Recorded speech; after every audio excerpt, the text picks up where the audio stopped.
Big boss ഹോട്ടലിൽ ഗസ്റ്റുകൾ വരികയും ഓരോ ടീമിനും ഓരോ അസൈൻമെൻറ്റ് കൊടുക്കുകയും ചെയ്തപ്പോൾ ശ്രീരേഖയ്ക്ക് കിട്ടിയത് ഒരു ഗാർഡിൻ്റെ വേഷമായിരുന്നു. ഉത്കണ്ഠാക്ഷൻ പിള്ള, അതായത് എപ്പോഴും ഉത്കണ്ഠാകുലനായിട്ട് നിൽക്കുന്ന ഒരു ക്യാരക്ടർ. അയാൾക്ക് കിട്ടിയത് ഒരു എന്തുവാണ് ഈ സംഭവം, സെക്യൂരിറ്റി ജോലിയാണ് ഹോട്ടലിൽ. അപ്പോൾ ശ്രീരേഖ അത് ശരിക്കും പറഞ്ഞാൽ മികച്ചതാക്കി. കുറേ ആൾക്കാർക്കൊന്നും ശ്രീരേഖയുടെ ഗെയിമൊന്നും ഇഷ്ടപ്പെടുന്നില്ല, എനിക്കും ചില സമയങ്ങളിലൊന്നും ഇഷ്ടപ്പെടത്തില്ല കേട്ടോ. പക്ഷേ എന്തായാലും ഈ ഒരു വേഷം എനിക്ക് ഭയങ്കരമായിട്ട് ഇഷ്ടപ്പെട്ടു. മുഖത്തെല്ലാം മീശ വരച്ച് വയ്ക്കുകയും പിന്നെ നമ്മുടെ ഗസ്റ്റിൻ്റെ അടുത്ത് പോയി, ശ്വേതാ മേനൻ്റെ അടുത്ത് പോയി കാണിക്കുന്നതും കൈപിടിച്ച് മുത്തം ചെയ്യുന്നതും, പിന്നെ സ്ത്രീ ശബ്ദത്തിൽ പാട്ട് പാടാൻ പറ്റും എന്ന് പറഞ്ഞിട്ട് പാട്ട് പാടുന്നത് എല്ലാം അതിഗംഭീരമായി എന്നാണ് ഞാൻ പറയുന്നത്. ദയവ് ചെയ്ത് മറ്റുള്ളവരുടെ ആർമിക്കാർ വന്ന് എന്നെ കൊല്ലല്ലേ. എന്തായാലും നല്ലതിനെ നല്ലതെന്ന് പറയാനാണ് എനിക്കിഷ്ടം, ചീത്തയാണെങ്കിൽ ചീത്തയെന്ന് ഞാൻ പറയും. എനിക്ക് ആരുടെ ഒരു പ്രത്യേക ഇഷ്ടം ആരോടുമില്ല, എല്ലാവരോടും എനിക്ക് ഒരേപോലെ തന്നെയാണ്. അവർ കളിക്കുന്നതനുസരിച്ചിട്ട് എൻ്റെ ഇഷ്ടാനിഷ്ടങ്ങൾ മാറിക്കൊണ്ടിരിക്കും. അപ്പോൾ ഈ ഒരു വേഷത്തിൽ എനിക്ക് നന്നേ ബോധിച്ചു ശ്രീരേഖയെ. എന്തോ ആയിക്കോട്ടെ. പക്ഷേ ശ്രീരേഖ കുറേ ദിവസമായിട്ട് ഭയങ്കര ഡൗൺ ആണെന്നറിയാം. എന്തായാലും ഈ ഒരു വേഷത്തിൽ ശ്രീരേഖ നന്നായിട്ടുണ്ട്. പക്ഷേ ശ്രീരേഖയ്ക്ക് വേണ്ടത്ര ക്യാമറ സ്പേസ് ഒന്നും അവിടെ കിട്ടിയിട്ടില്ല.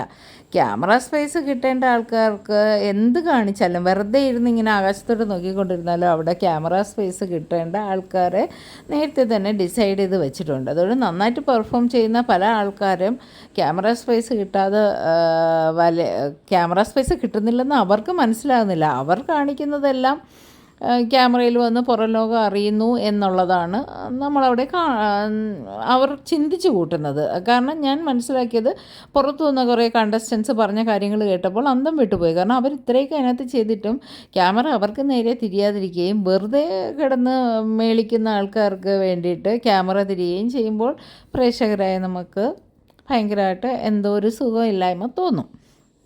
അപ്പോൾ പറഞ്ഞു വന്നത് ശ്രീരേഖയുടെ ഈ വേഷത്തെ പറ്റിയാണ്. മുഖത്തൊക്കെ കരിവാരി തേച്ചിട്ടുണ്ട്, കൺപിരികമൊക്കെ എഴുതി പൊട്ടൊക്കെ ഇട്ട്. ഇത് സ്വയമായിട്ട് ചെയ്തതാണോ എന്നറിയില്ല. നേരത്തെ ഇതേപോലെ ശ്രീരേഖ വേറൊരു വേഷത്തിൽ വന്നിട്ട് ഒരു തമിഴ് ഒരു ലേഡിയുടെ വേഷത്തിൽ വന്നിട്ട് അതും നന്നായിട്ട് തന്നെ ചെയ്തിട്ടുണ്ട്. എന്തായാലും മികച്ച ഒരു അഭിനേത്രിയാണ്. ചില സമയങ്ങളിൽ കൊണ്ടൊന്ന് കുളമാക്കും.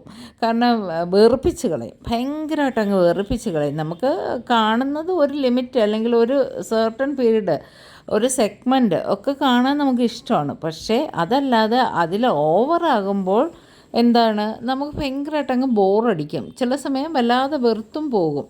അപ്പോൾ എന്തായാലും ഈ ആഴ്ച ശ്രീരേഖ എവിക്റ്റ് ആകും എന്നുള്ളതൊക്കെയാണ് പോൾ കാണിക്കുന്നത്. ഒഫീഷ്യൽ പോളൊന്നുമല്ല, ഓരോരുത്തർ ചെയ്യുന്ന പോളാണ്. പക്ഷേ ശ്രീരേഖയുടെ പേര് മുൻപന്തിയിലുണ്ട്.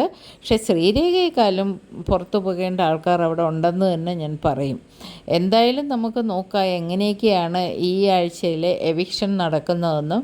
എന്തായാലും ഗസ്റ്റിന് പ്രത്യേകിച്ച് ശ്വേതാ മേനോന് ശ്രീരേഖയുടെ അഭിനയം വളരെയധികം ഇഷ്ടപ്പെട്ടിട്ടുണ്ട്. അപ്പോൾ ശ്വേതാ മേനൻ്റെ കൈ പിടിച്ച് മുത്തം ചെയ്യുന്നു. ഓർക്കണം, ഇതിനകത്തൊരു മെയിൽ കാൻഡിഡേറ്റ് നിൽക്കുന്നത്. കാൻഡിഡേറ്റ് അല്ല, ഒരു മെയിൽ വാച്ചറായിട്ടാണ് അവിടെ നിൽക്കുന്നത്. അപ്പോൾ വന്നിട്ട് കൈ പിടിച്ച് മുത്തം ചെയ്യുന്നു, എനിക്ക് നിങ്ങളെ നല്ല ഇഷ്ടപ്പെട്ടു എന്നൊക്കെ പറയുന്ന, അതൊക്കെ നല്ലതായിട്ട് ഭാവാഭിനയങ്ങളൊക്കെ ഉണ്ട്. എന്തായാലും നമുക്ക് ഇനി ശ്രീരേഖയുടെ അടുത്ത വേഷപ്പകർച്ചയ്ക്കായിട്ട് കാത്തിരിക്കാം. അധികം വെറുപ്പിക്കില്ല എന്ന് വിചാരിക്കുന്നു. എന്തായാലും നമ്മുടെ ഗസ്റ്റുകൾ ഒക്കെ ബിഗ് ബോസ് ഹോട്ടലിൽ നിന്ന് തിരിച്ചു പോയിരിക്കുന്നു. കണ്ടസ്റ്റൻസ് എല്ലാം തിരികെ അവരവരുടെ യഥാർത്ഥ ജീവിതത്തിലേക്ക് വന്നിരിക്കുന്നു. കുറച്ച് മെസ്സേജസൊക്കെ പാസ് ചെയ്തിട്ടാണ് പോയത്. ഇനിയെങ്കിലും നേരെ ചൊവ്വേ നിൽക്കുമെന്ന് നോക്കാം. അപ്പോൾ അടുത്ത വീഡിയോയ്ക്കായി കാത്തിരിക്കൂ.